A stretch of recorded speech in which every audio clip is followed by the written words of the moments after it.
8 de la mañana, 8 de la mañana con 28 minutos.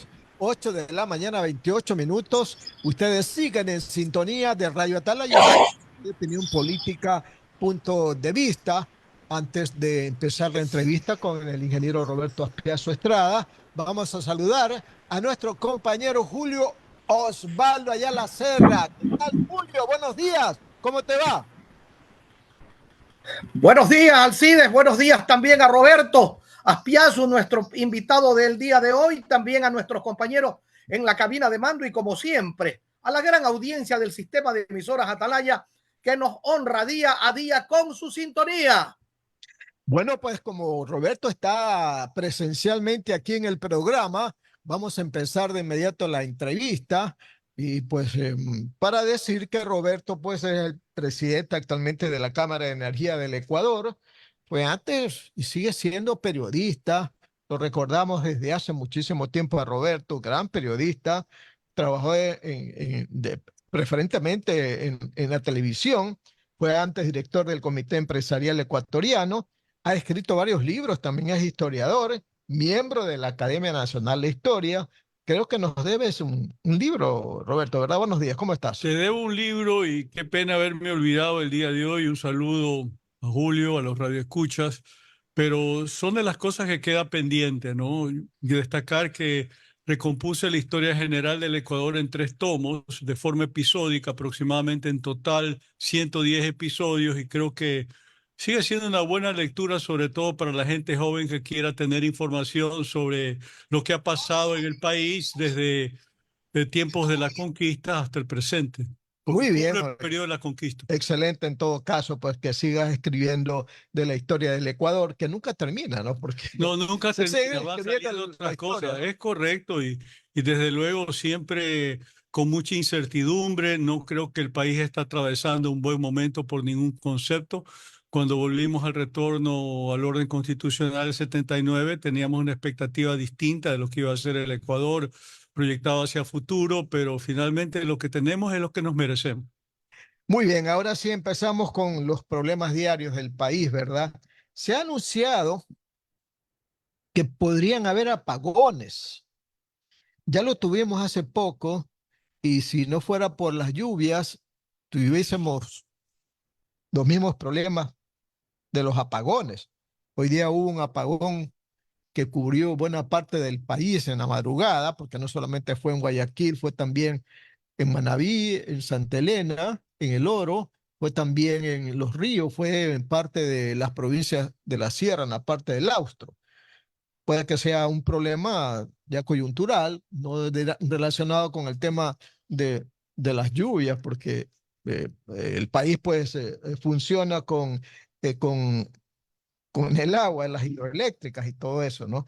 Tú has advertido que hay que trabajar urgentemente para evitar que hayan apagones. Sí, efectivamente, porque si bien la ley eléctrica que se aprobó hace poco fue denominada ley antiapagones, no guarda relación sobre el particular, porque básicamente diseña una política pública dirigida a estimular los proyectos de energías renovables no convencionales. Y si bien hay 8 contratos concesionados en lo que tiene que ver con estos proyectos de energías limpias, en la práctica no van a estar listos sino en 18 meses o 24 meses. Es decir, no vamos a contar con estas unidades de generación para octubre del presente año, de manera tal de que se necesita un plan de emergencia que permita la contratación de generación termoeléctrica, que es la que se puede habilitar de una forma más rápida, pero en la medida que el tiempo pasa, pues evidentemente la situación se torna más comprometida.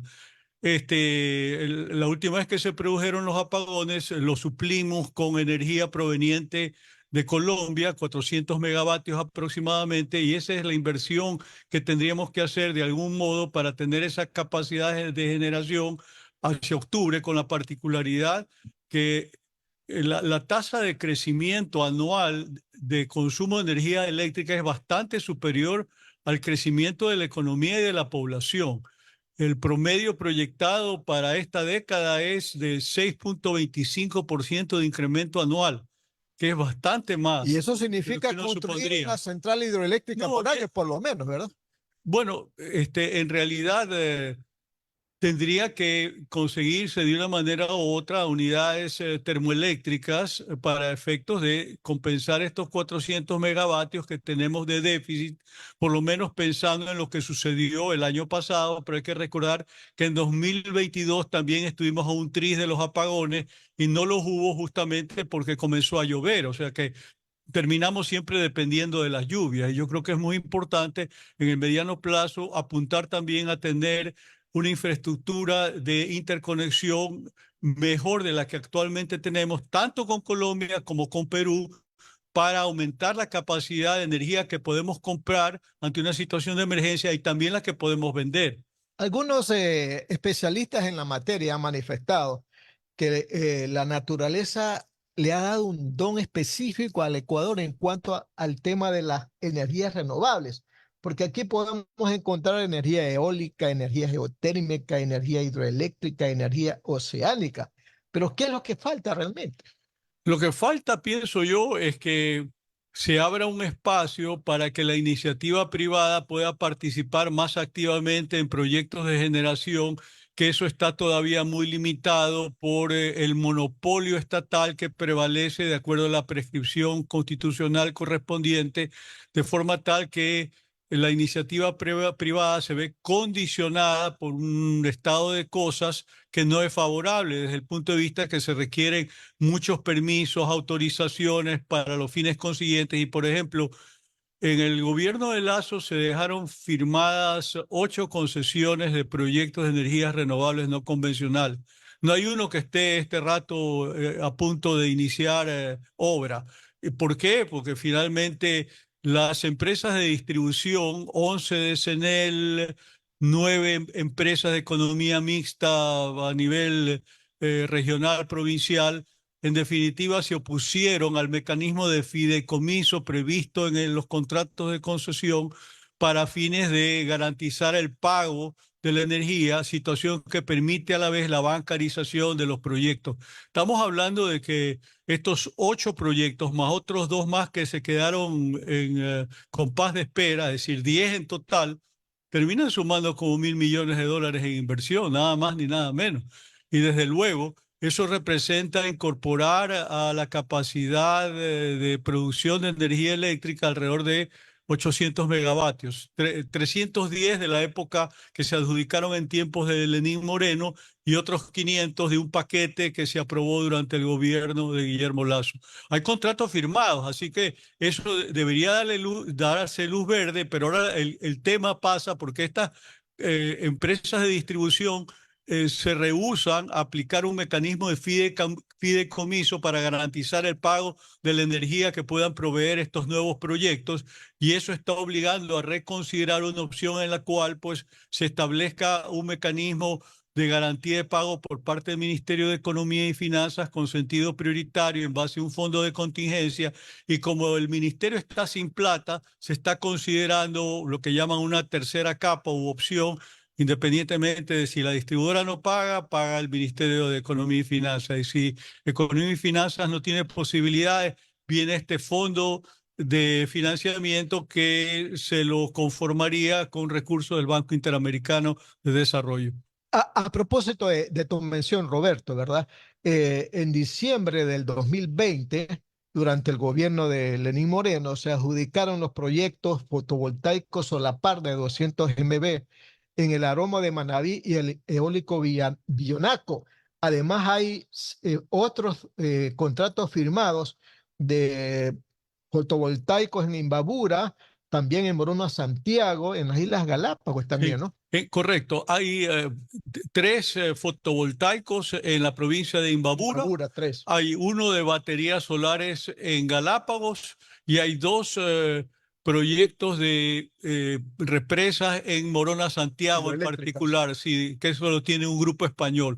Yo quiero destacar de todas maneras de que estos corporativos que están participando en los distintos proyectos tienen proyectos en otras partes del mundo. Es decir, en ese sentido hay la confianza de que no se trata de gente que viene a experimentar con un país como Ecuador, sino que ya tiene, pues desde luego, plantas semejantes en otros países del mundo, como digo. Las 8 de la mañana, 38 minutos, Radio Atalaya es su programa de opinión política, punto de vista. Estamos entrevistando al ingeniero Roberto Aspiazu Estada, presidente de la Cámara de Energía del Ecuador. Más preguntas de mi compañero Julio Ayala. Adelante, Julio. Gracias. Mi querido Roberto, yo soy más viejo que usted. Tuve la oportunidad de trabajar hasta con su padre, don Lautaro Aspiazu Raya, allá por los años 65, 66, allá en la hacienda Ángela María de Balsar. Pero bueno, por esa misma experiencia me pongo a pensar qué es lo que pasa en el país, Roberto. Desde la época de Otto Arosemena Gómez, estamos tratando de explotar el gas del Golfo.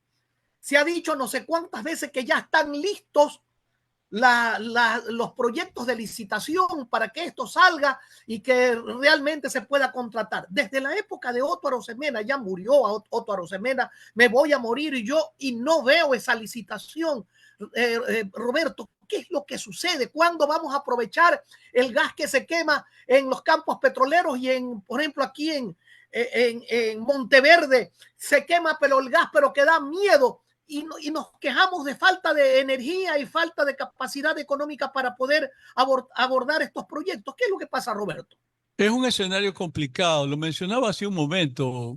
El problema pasa también por el hecho de que la Constitución establece el monopolio del Estado para las actividades relacionadas a sectores estratégicos y solo excepcionalmente se permite la participación privada. Por ejemplo, en el campo Amistad, en este momento Bloque 6 lo está operando Petroecuador y todavía no se decide qué es exactamente lo que se va a hacer en el sentido de si Petroecuador va a invertir 100 millones de dólares en nuevos pozos para tratar de obtener mayor información sobre el potencial del campo, o si se va a hacer un contrato de prestación de servicios con un tercero, o eventualmente un contrato de riesgo que podría darse porque el reglamento de la ley de hidrocarburos fue reformado en las postrimerías del gobierno de Guillermo Lasso y ahora ya se está permitiendo, hay la posibilidad de los contratos de riesgo que existían antes y que fueron cancelados en 2011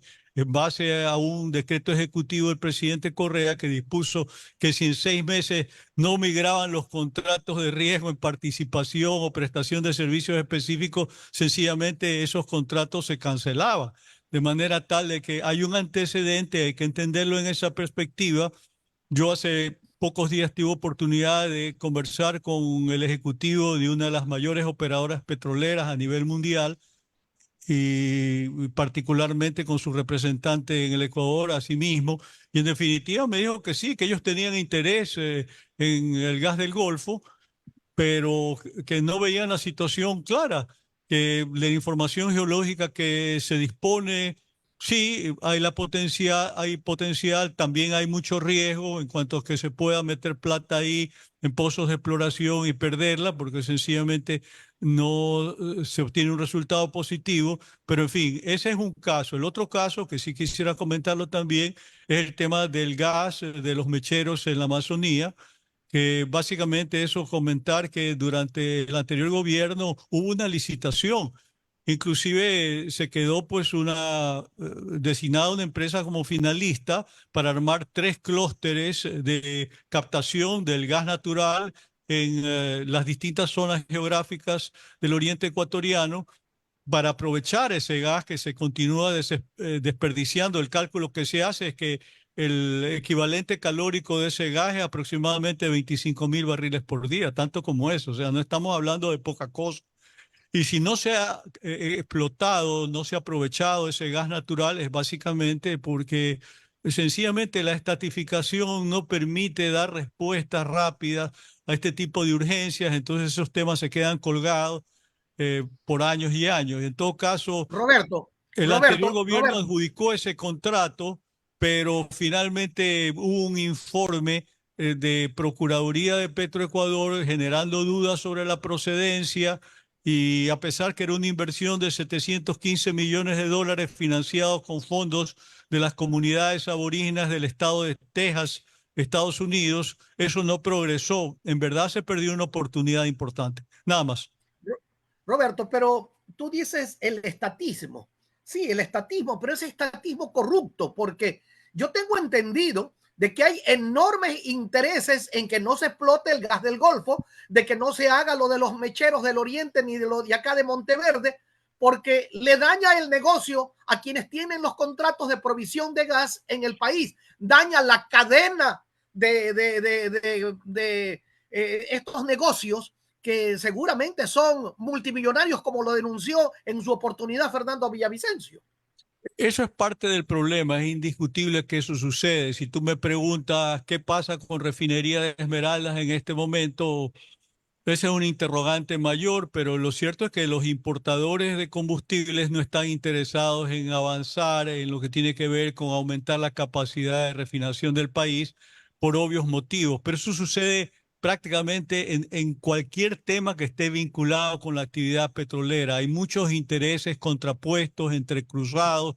Desde luego hay el factor de corrupción que los complica más aún, es decir, los intereses están ahí muy revueltos e impiden en última instancia la toma de decisiones políticas oportunas que permitan sacar adelante el sector.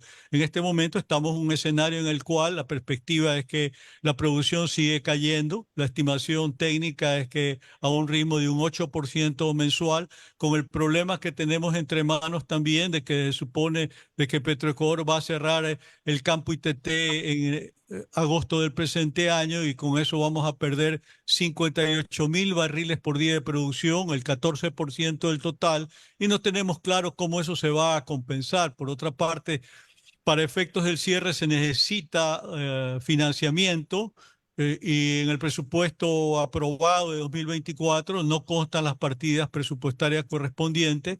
El propio gobierno del presidente Noboa ha hablado de una moratoria de 5 años que va a conformar una comisión técnica, pero eso no ha sucedido después de 100 días.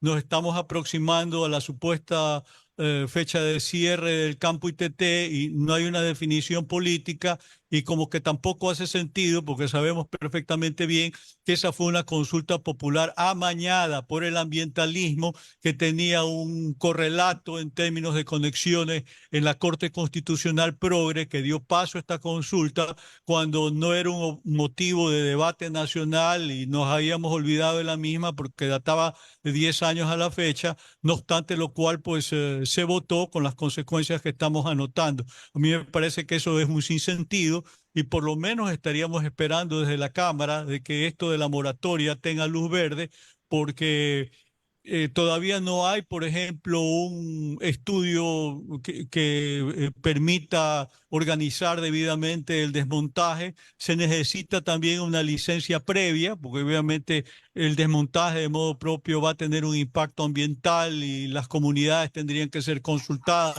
Es decir, no es tan sencillo como que uno dice, apago el switch y ahí terminó. Eso no va a suceder. Aparte, se necesita una normativa del Ministerio de Economía y Finanzas, una normativa del Ministerio de Ambiente. De manera que aprovecho tu pregunta para hacer estos comentarios. Roberto, cuando yo era diputado, allá por los años 80, no existía Petroecuador, se llamaba CEPE. Y nos convocaron, recuerdo yo, a unas oficinas que quedaban frente al Estadio Modelo.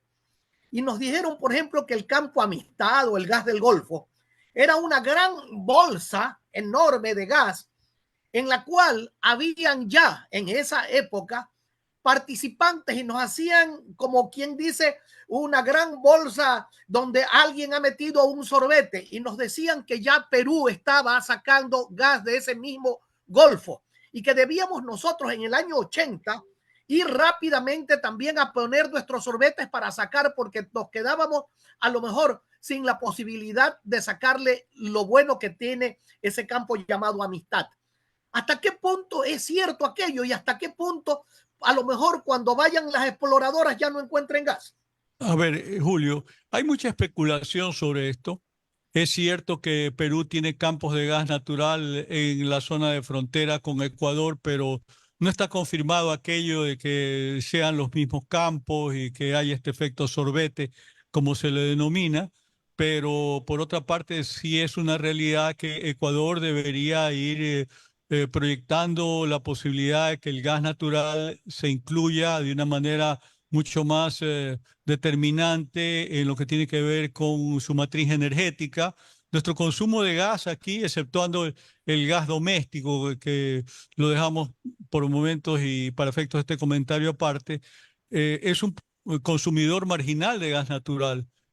Para usos industriales aquí no estamos sino a 1% del total de consumo de energía y evidentemente hay que dejar abierta la posibilidad de que podamos importar el gas natural porque finalmente es más barato que el diésel, es un sucedáneo, es decir, un sustituto y desde ese punto de vista puede significar un ahorro importante para el erario nacional, un escenario en el cual sabemos bien el diésel tiene una carga de subsidio muy elevada. Así que yo creo que para ir redondeando este tema, creo que es importante compartir esta información con los radioescuchas.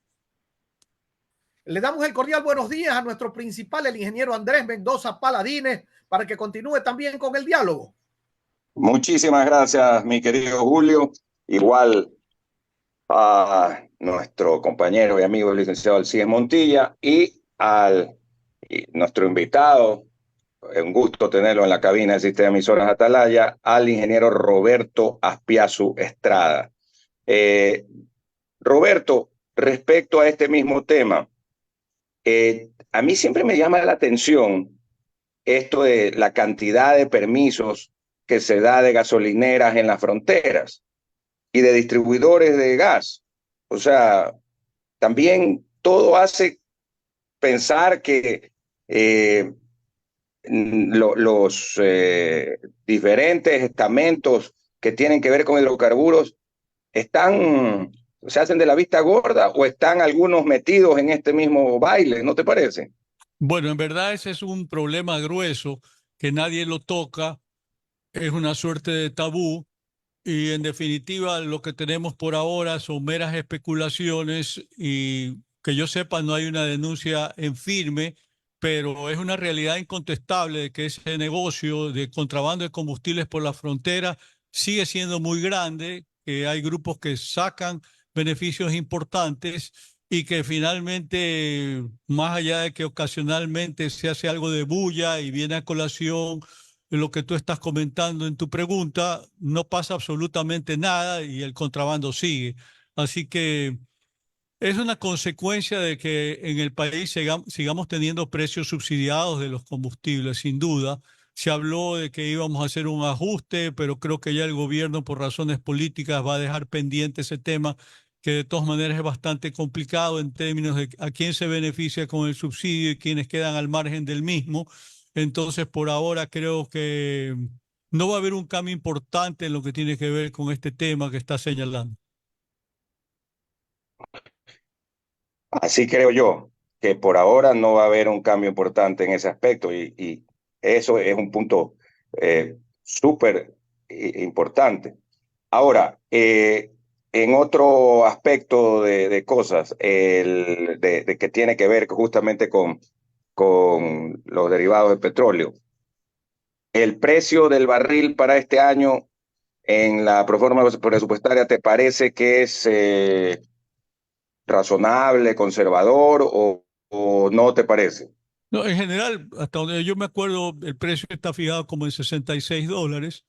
Es prácticamente parecido a lo que hemos venido manejando en último tiempo, está dentro de lo que se puede prever, pero tú sabes que en lo que tiene que ver con el precio del petróleo siempre puede darse sorpresas por el escenario volátil que hay en Medio Oriente, en el Golfo Pérsico, la guerra en Gaza, igualmente la guerra en Ucrania, así que siempre hay un factor de contingencia que puede alterar las previsiones que puedan tenerse sobre el precio. Y bueno, por ahora yo creo que hay rentabilidades, sí, desde luego.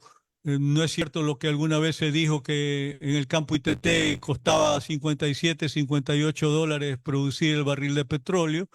Hasta donde conocemos, ahí el costo está en el orden de no más allá de 17, así que ese es un campo rentable, como lo son la mayoría, si no todos los campos que estamos explotando. En lo que tiene que ver con el sector privado, hay 15 bloques que están en manos de operadoras privadas.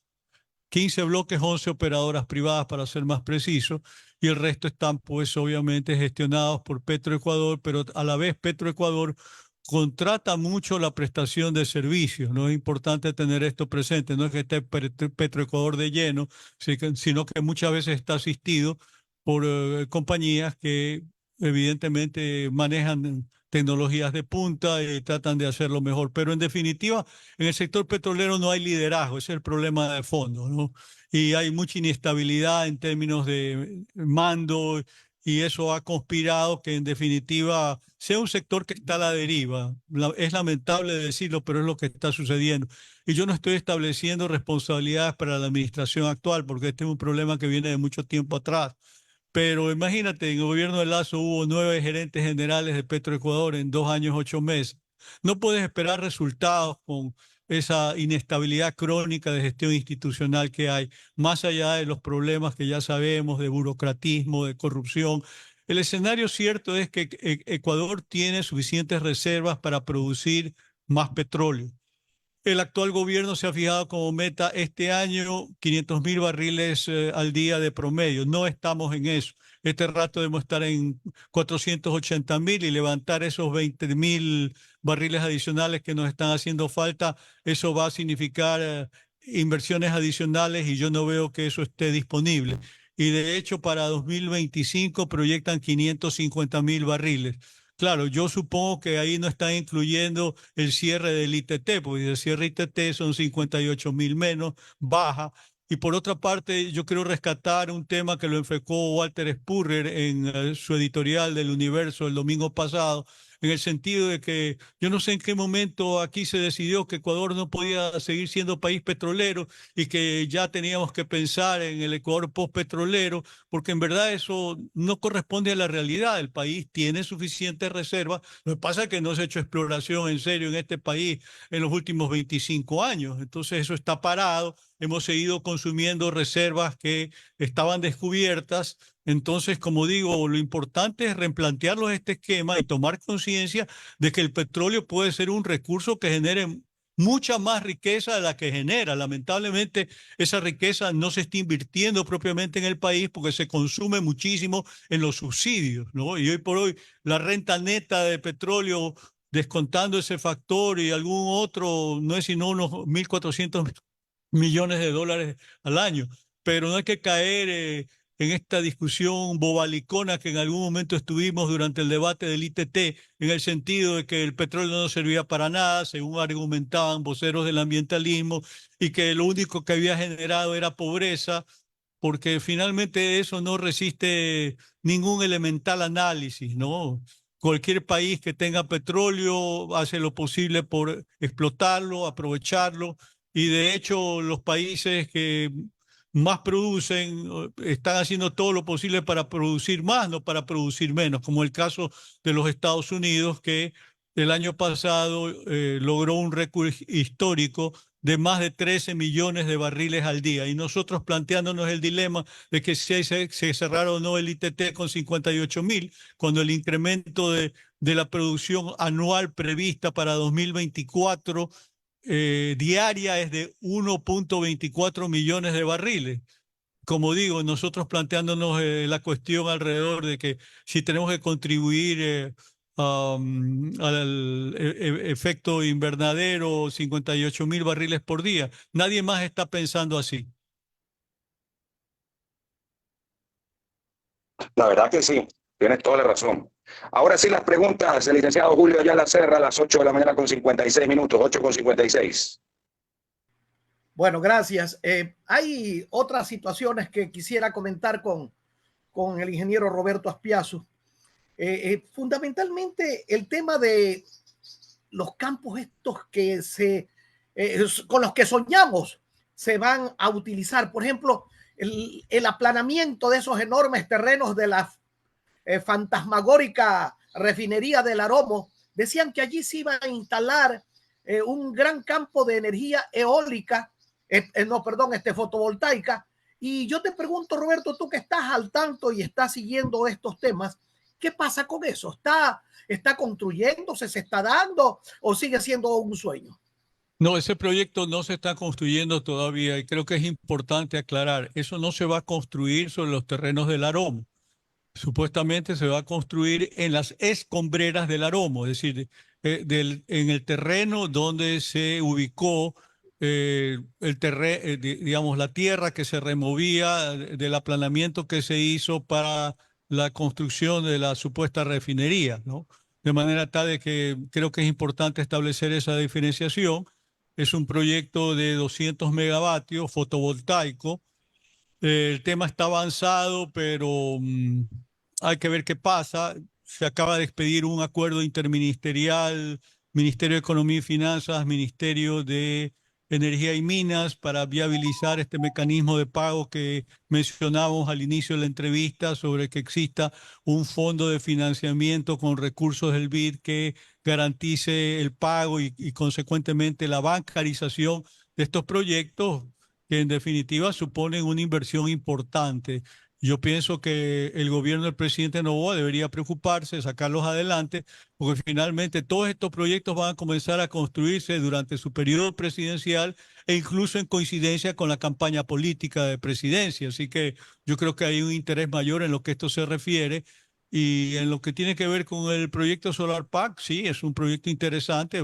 Sería el primer proyecto fotovoltaico importante que se construiría en el país, a más de estos otros tres que se construirían en la provincia de Imbabura y que podrían tener hasta cierto punto, yo diría, una simultaneidad desde el punto de vista de su desarrollo.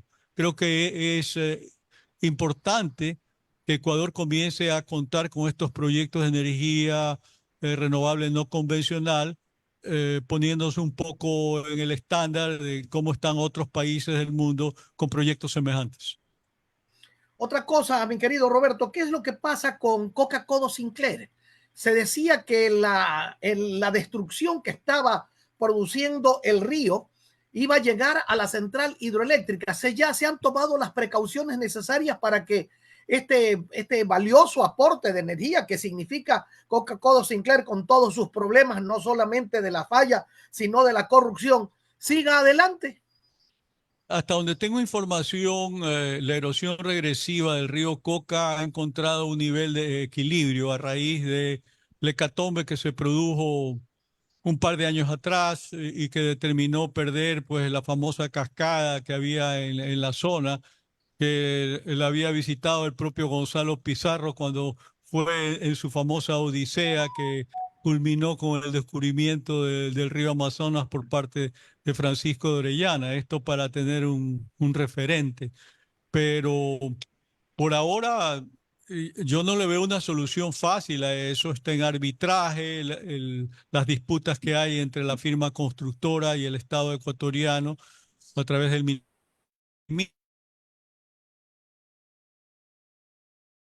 que los chinos le compren la central al Estado, paguen por ella y se queden como operadores dentro de un kilovatio hora pactado desde el punto de vista de suministro de la generación. En verdad, no es una solución fácil, pero no veo una solución distinta con todos los problemas que se han acumulado en lo que tiene que ver con este megaproyecto, incluido lo relacionado al factor de la corrupción.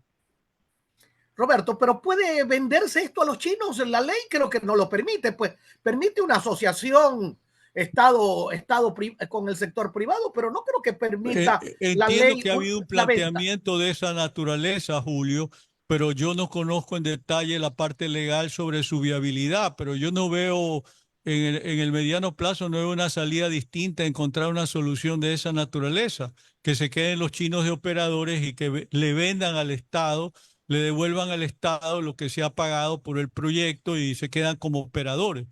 En verdad es una situación muy complicada. Aparte, tú tienes que tener presente de que todas estas mega empresas chinas tienen relación directa con el poder chino.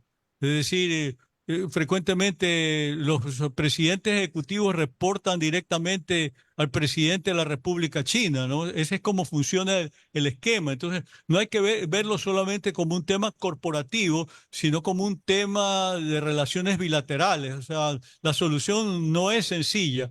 Ahí hay un nudo gordiano, Julio.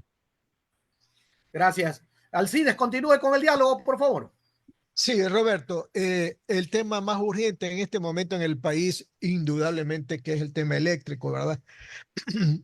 Lo hemos sufrido antes y es muy probable que lo vayamos a sufrir porque si bien es cierto, la mayor parte de la energía nuestra es hidroeléctrica, cuando llueve y hay agua, cuando no llueve vienen los problemas. Entonces, miramos hacia el tema de la energía, de la energía térmica, que también hay problemas, porque muchísimas son obsoletas y otras están dañadas. ¿Qué hacemos entonces para inmediatamente resolver un problema que ya está prácticamente en las puertas de la crisis? ¿Qué Sí, hacer? yo pienso que tiene que haber un plan para efectos de hacer adquisiciones de generación de energía muy pronto. Eso debería estar caminando ya, no conozco el detalle, pero eso tiene que estarlo gestionando el Ministerio de Energía y Minas y el Viceministerio de Electricidad, porque ellos saben que esto puede pasar y resulta que coincidiría con la campaña electoral. Entonces imagínate un escenario en el cual tengamos apagones en octubre próximo y resulta de que Novoa está queriendo reelegirse, entonces se le va a complicar, se le va a poner cuesta arriba.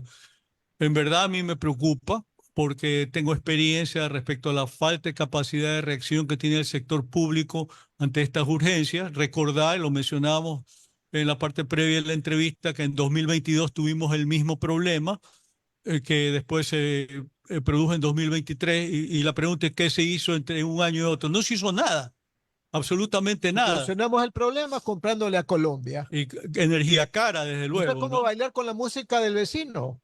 El Sí, vecino cuando ya no quiere apaga la música y nos quedamos sin baile entonces hay que nosotros. pensar en soluciones tipo barcazas o unidades de generación termoeléctrica a gas que puedan instalarse Y en un volverla a plazo comprar a relativamente Colombia. perentorio. Pero el problema es que tampoco es que podemos pensar que esas unidades van a estar esperando que Ecuador tenga la emergencia para venir Obvio, acá claro. y desde luego hay que comprometer esa generación desde algunos meses antes para poderla tener a disposición cuando tengamos una situación eventualmente contingente en octubre de este año. Es decir, estamos a la vuelta de la esquina.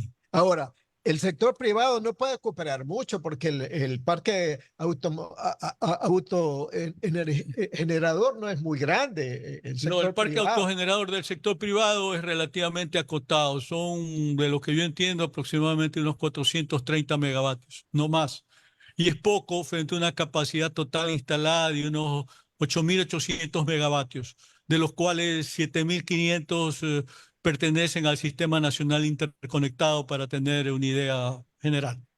Roberto, ¿por qué no se permite que la empresa privada invierta en el sector eléctrico? Porque se ha considerado que el sector eléctrico es un tema de Estado, que no puede la empresa privada invertir.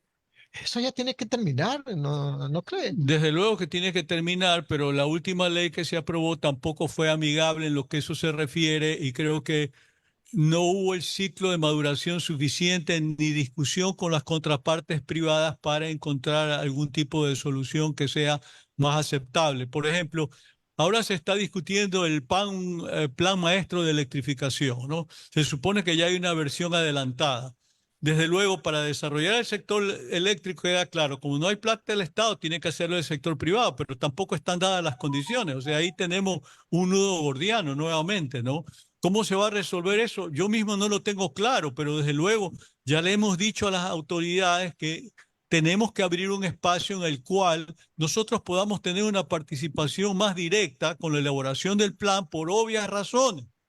Desde luego, uno de los aspectos positivos de la nueva ley aprobada fue de que finalmente antes solamente se permitía la participación del sector privado en generación y el monopolio total en transmisión, comercialización, distribución. Ahora, la El ley por lo Estado mismo, menos abre el espacio, claro. pero tienes un problema en lo que tiene que ver con subsidios, porque si tú haces un ponderado, y esto uno lo puede revisar en un estudio que hizo el Viceministerio de Electricidad, el promedio de costo de energía eléctrica está en aproximadamente 14.5 centavos kilovatio hora, y lo que estamos cobrando no es sino 9, hablando promedios, porque finalmente hay este esquema de subsidios cruzados, Claro, ¿no? claro. De que el que menos consume paga menos y el que consume más paga más, Exacto. ¿no? Entonces eso genera una distorsión, pero finalmente, de acuerdo a las cuentas del propio Estado, hoy por hoy hay un subsidio que bordea los $1.000 millones al año Aquí en hay algunas electricidad. centrales, aquí hay algunas centrales como la presa, mejor dicho, como la Doble Peripa, la presa, hay dos presas en Manaví, Posabona, La Esperanza, que generan por ahí unos cuantos megavatios. Pero alguna vez, y te lo digo porque en Manaví siempre lo escucho, ¿por qué en la región litoral? ¿Por qué no hay alguna central del área? ¿Para qué? Para que aproveche todo el agua que se desperdicia de los estuarios Esmeraldas, del río Guayas, de los estuarios de Manabí. ¿Dónde se va toda esa agua? Al mar, pues, ¿no? Claro, pero los grandes proyectos hidroeléctricos que están programados son nuevamente de cara a la cuenca amazónica, Cardenillo y Santiago. Esos son los verdaderamente grandes que en algún momento hay que acometer. Son proyectos de 700 megavatios el uno, el otro puede llegar a 2.000, 3.000 megavatios, son gigantescos, pero es ahí donde apunta el futuro del país de una manera u otra. Del lado de la vertiente del Pacífico, evidentemente también hay otros proyectos, pero son menores, no son tan grandes. En la actualidad, para tener un referente, el 87% de la generación hidroeléctrica corresponde a centrales que dan Hidroeléctricas. cara al oriente, ¿no? Y apenas 13 de cara al Pacífico. Esa es la realidad. Y en condiciones normales, Ecuador está en capacidad de generar 85% de su energía con hidroelectricidad, que es interesante, ¿no? Importante. Ahora, desde luego hay que tener un potencial termoeléctrico. Mientras están listas o listos estos proyectos de energías renovables no convencionales, hay que tener un parque en mejores condiciones y eventualmente, desde luego, contratar nuevas unidades, porque si no, no vamos a tener salida. Correcto. 9 de la mañana, 10 minutos. 9 de la mañana, 10 minutos. Ustedes están en sintonía de Radio Atalaya y su programa de opinión política, Punto de Vista. Estamos dialogando con el ingeniero Roberto Aspiazo Estrada, presidente de la Cámara de Energía del Ecuador. Vamos a darle la bienvenida y el saludo pertinente a nuestra compañera Romina Ceballos, que tiene más preguntas para el ingeniero Roberto Estrada. Buenos días. Aspiazo Estrada. Buenos días, Alcides. Buenos días, Julio, a todos los que nos están escuchando. Ingeniero, para todas las personas que no somos expertas y que no entendemos también este tema de electricidad, ¿qué podría hacer el gobierno o qué debieron hacer los gobiernos anteriores para que justamente estas hidroeléctricas funcionen, ya que realmente estamos viviendo una crisis? Esta semana que pasó, hubo varios apagones. No sé si esos apagones también tengan que ver con esta crisis energética y tal vez el gobierno no nos los quiera decir. ¿Qué se puede hacer, qué se debió hacer para que las personas que nos están escuchando puedan entenderlo un poco mejor? Las soluciones, yo pienso que tienen que apuntar en el sentido de abrirle más espacio al sector privado para que tenga una participación determinante en el sector eléctrico. Vamos a ver qué efecto tiene esta reforma legal introducida sobre que haya participación, decía hace un momento, no solamente en generación, sino también en transmisión, como en distribución y comercialización, igualmente alumbrado público. Y yo creo que en función de eso, pues evidentemente tenemos que caminar en esa dirección, porque lo que tenemos en la actualidad no funciona, esa es la realidad. Las Es decir, hidroeléctricas. no, yo estoy hablando en términos generales, en términos generales, no estoy hablando solamente de las hidroeléctricas, eso es parte del problema, ¿no? Estoy hablando del sistema eléctrico que tiene el país, no está funcionando, es la razón por la cual tendemos a ser deficitarios, lo mencionaba hace un momento y creo que es importante enfatizarlo. La tasa de crecimiento de consumo es mucho mayor que el crecimiento de la economía, porque finalmente cada vez hay más vehículos eléctricos, más computadoras, más teléfonos celulares, es decir, hay una suma de factores que van determinando este fenómeno, porque uno no se explicaría, uno pensaría, tiene que haber una interrelación entre el crecimiento de la economía respecto al crecimiento del consumo de energía eléctrica, pero esa no es la lógica que se presenta y mencionaba también que que el crecimiento en la actualidad es de 6.25% promedio. Eso es lo que está previsto para lo que resta de la década. Es decir, bastante más crecimiento de consumo de energía que del crecimiento de la economía del país. Entonces, eso nos obliga a replantearnos paradigmas e ir, por ejemplo, discutiendo, lo decía también hace un momento, hay que poner énfasis, si el gobierno va a aprobar un nuevo plan maestro de electrificación, es importante que tenga el concurso del sector privado. Si se supone que eso va a ser desarrollado en base a inversión de particulares, porque ya el Estado no tiene capacidad de inversión. Entonces, eso obliga, pienso yo, a un cambio de mentalidad. Desgraciadamente, la institucionalidad sigue siendo, en términos de disco duro, muy burocrática, muy estatista, y desde luego dentro de las instituciones del sector público hay gente que no piensa según el discurso, la narrativa que nosotros estamos compartiendo en esta entrevista. Y que sería muy importante que así sea, porque justamente como usted lo menciona, las hidroeléctricas tienen la capacidad del 85% de participación en el tema eléctrico y no se ha desarrollado para que así sea. ¿Qué debería hacer el gobierno para que esto funcione en su totalidad? Bueno, usted tiene que seguir trabajando en energías limpias, indiscutiblemente. Hidroelectricidad importante porque finalmente tenemos el recurso hídrico, pero hay que ir generando condiciones. Por ejemplo, hay el problema relacionado a los licenciamientos ambientales, que duran años de años, y sin una licencia ambiental usted no puede hacer una nueva unidad hidroeléctrica. Mencionaba hace un momento también de que de estos proyectos de energías renovables no convencionales, hay 2 hidroeléctricas de mediano tamaño en Morona, Santiago. Pero eso no va a comenzar a avanzar mientras el tema de las licencias ambientales esté subsanado, y en este momento hay el problema relacionado a que el Ministerio de Ambiente no tiene suficiente personal para atender los requerimientos de las licencias, y están acumuladas en este momento más de 3.000 licencias para proyectos de distinta naturaleza, incluidos estos vinculados a los sectores estratégicos en donde está petróleo, minas y también energía eléctrica. ¿Han podido ya conversar, hacer una mesa de trabajo con el gobierno actual? Sí, hemos iniciado con una mesa petrolera. Nos reunimos a mediados de febrero con las principales autoridades gubernamentales en el Palacio de Carondelet, con el secretario general de la Administración, Arturo Félix, con las ministras de Energía y Minas, de Ambiente, con funcionarios de las distintas dependencias relacionadas particularmente al sector petrolero, tratando de subsanar una serie de problemas, ¿no? Por ejemplo, el sector petrolero, la problemática está cifrada, por ejemplo, en la renovación de contratos de las principales operadoras privadas que finalmente prestan servicios a Petroecuador. Hay que verlo también en esa perspectiva. Recientemente se renovó el contrato de Andes Petroleum, que es una corporación china, y está pendiente la renovación también de NAP de Chile. Entre los dos manejan prácticamente la mitad de la producción privada del país, que asciende este rato a unos entre 80 a 90 mil barriles por día. Muy bien, le agradecemos pues al ingeniero Roberto Aspiazu Estrada, presidente de la Cámara de Energía del Ecuador, por haber estado con nosotros dialogando sobre diversos temas que tienen que ver con el tema petrolero, con el tema energético, con los desarrollos de los proyectos en ambas áreas.